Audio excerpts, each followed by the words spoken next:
Okay, let's dive into this. Welcome to today's Explainer.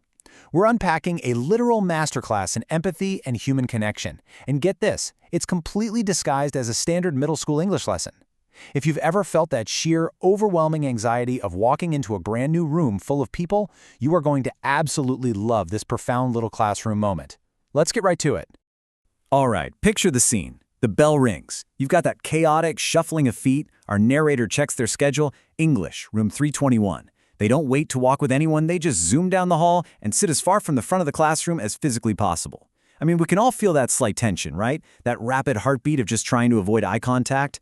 Kids are pouring in, they're laughing, chatting in little groups, but our narrator doesn't even look up. Up at the front, there's a really tall teacher with a yellow beard writing on the chalkboard, talking about books they'll read this semester. Stuff like A Wrinkle in Time and Shen of the Sea, and through it all, our narrator is just hiding out, mostly doodling in their notebook. Now consider the stark contrast in the social dynamics here. On one side, we've got our narrator, hiding in the back, head down, practically ignored by everyone. But on the other side, we have Jack. Jack is effortlessly joking around, he's making kids laugh, he's exactly the kind of kid others just naturally gravitate toward. As our narrator takes a quick, sneaky look around the room, they take a mental inventory of the established hierarchy. Charlotte is there, Julian and Henry are there, Miles isn't. It's a room completely full of established dynamics, and our narrator is entirely on the outside looking in. But then, the second bell rings, and the room gets completely quiet. Now, let's slow down the pace here for a second, because this is where the energy totally shifts. The tall teacher with the yellow beard turns around. He introduces himself as Mr. Brown. At one point, he clearly notices our narrator hiding in the back, but, and this is key, he doesn't call them out. He doesn't make a scene. He just keeps right on talking. He's seamlessly transitioning that chaotic, tense energy of a new school year into a safe, controlled, and reflective space. He completely commands the room, and he does it without ever having to raise his voice. Mr. Brown turns to the chalkboard where he's written in big block letters, English, grade 12. And then, just a single word, P-R-E-C-E-P-T. He tells the entire class, okay, everybody write this down at the very top of the very first page in your English notebook. You know, it's a brilliant teaching tactic. He is establishing an immediate focal point for the entire year. Before they even dive into grammar or essays or literature, they have to confront this one specific, totally unfamiliar word. So let me ask you exactly what Mr. Brown asked his class. What is a precept? Do you know? Honestly, if you're drawing a blank right now, you're not alone. When Mr. Brown asked his students this exact question, literally no one raised their hands. It was met with total silence. But Mr. Brown, he didn't mind the quiet at all. He just smiled, nodded at them, and turned right back around to the chalkboard. And he writes down this beautifully simple definition. Precepts equal rules about really important things. When a student calls out, like a motto, Mr. Brown enthusiastically agrees. Yes, exactly, like a motto, like a famous quote, like a line from a fortune cookie. Basically, he explains to them, a precept is any saying or ground rule that can motivate you. It's anything that helps guide us when we're making decisions about things that truly matter in life. He writes all of that on the board, turns back around, and throws the ball right back to the class with another massive question. So, what are some really important things? I want you to think about that for a second. If you were sitting in that classroom, what would you shout out? Like, what are the most important things in the world to a middle schooler?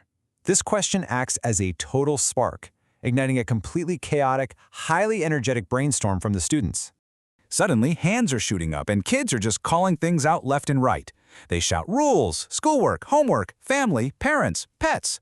One girl yells, the environment, and Mr. Brown enthusiastically adds, our world.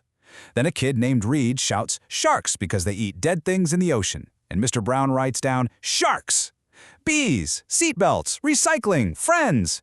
Mr. Brown is writing furiously and really sloppy handwriting, capturing every single piece of this manic, creative energy without filtering a single word of it. Okay, but let's hit pause for a second. Mr. Brown finishes writing down friends, turns around to face the class again and says, but no one's named the most important thing of all. The room goes quiet again. They're totally out of ideas. One kid tentatively guesses, God? And while Mr. Brown writes God down, our narrator can tell that wasn't quite the answer he was looking for. There's this incredible heavy suspense hanging in the room right now. Without saying another word, he writes it down on the board. Who we are. He underlines each word as he says it aloud. Who we are. Us. Right?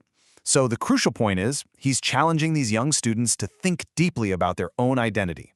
He asks them, what kind of people are we? What kind of person are you? Isn't that the most important thing of all? Isn't that the exact kind of question we should be asking ourselves all the time? What kind of person am I? To really drive this profound thought home, Mr. Brown asked the class if anyone happened to notice the plaque next to the door of the school. Nobody knew the answer, so he reveals that it says, Know Thyself. He smiles at the class, nodding, and tells them that learning who you are is exactly what you are here to do. It's such a powerful moment. He is completely reframing the entire purpose of their education right there on the very first day of class. Now, what's really interesting is how the tension in the room actually gets broken. Because right after Mr. Brown drops this heavy wisdom about learning who you are, Jack, the popular funny kid from earlier, cracks a joke. He says, I thought we were here to learn English. It gets a huge laugh from the room. But Mr. Brown, he doesn't get defensive or try to shut him down. He has this very cool, effortless response. Oh yeah, and that too.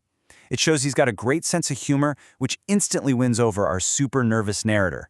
Then, Mr. Brown turns around and writes in huge block letters that spread all the way across the chalkboard. And this brilliantly illustrates the heart of this entire explainer. Mr. Brown's September precept: when given the choice between being right or being kind, choose kind. Just let that sink in for a second. The atmosphere in that room has shifted entirely from an anxious, chaotic first day of school vibe into something truly profound, grounded, and deeply human. He then outlines an amazing year-long project for them. Step 1, start a new section in your notebooks for Mr. Brown's precepts. Step 2, at the beginning of every month, he'll give them a new precept and they'll discuss its meaning together. Step 3, at the end of the month, they write an essay about what it means to them. And step 4, which is honestly the absolute best part. Over the summer, they have to come up with their very own personal precept, write it on a postcard, and mail it to him. One girl is shocked and asked if people really do that. Mr. Brown says, oh yeah, absolutely. In fact, students sent him new precepts years after they've graduated. It's pretty amazing proof of the lasting impact this single exercise has. As the class starts to wind down, Mr. Brown jokes that next summer is a long way off. He takes attendance and promises to share all the fun stuff they'll be doing in English, playfully pointing at Jack, which gets another good laugh. But listen to this internal resolution. As our narrator writes down that September precept, a massive emotional shift happens internally. The anxious doodling just stops. They reflect, I suddenly realized that I was going to like school, no matter what. That is the unbelievable power of a welcoming, empathetic environment. Mr. Brown didn't just teach a vocabulary word, he built a sanctuary. Which brings us to the end of our explainer today. We've seen exactly how words can shape a classroom, but what about how they shape us? Think about Mr. Brown's September precept. Think about what it really means to know thyself. So I want to leave you with this question to carry with you today.